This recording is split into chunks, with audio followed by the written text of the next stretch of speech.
सबसे पहली लाइब्रेरी है खाल-कदीना लाइब्रेरी। खाल-कदीना लाइब्रेरी 1856 में नेटिव जनरल लाइब्रेरी के नाम से कायम की गई, जो कराची का पहला अवामी कुतुबखाना था। इमारत का डिज़ाइन यूरोपीय फ़न तमीर की अक्कासी करता है, जिसे मोसेस सोमेक ने तैयार किया था।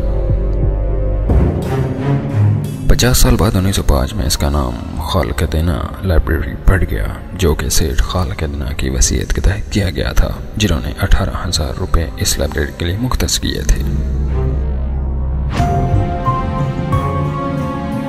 2002 में इस इमारत की तज़ीन और आराइश की गई, जिसमें 1.5 करोड़ लागत सिर्फ हुई थी। बदकिस्मती से लाइब्रेरी की हालत अब काफ़ी ख़राब है, जबकि एक वक्त था जब खाल-कदीना लाइब्रेरी में क़ारीन एक नुमाया तादाद में पाए जाते थे। इस लाइब्रेरी में कमोबेश 9,000 किताबें मौजूद हैं।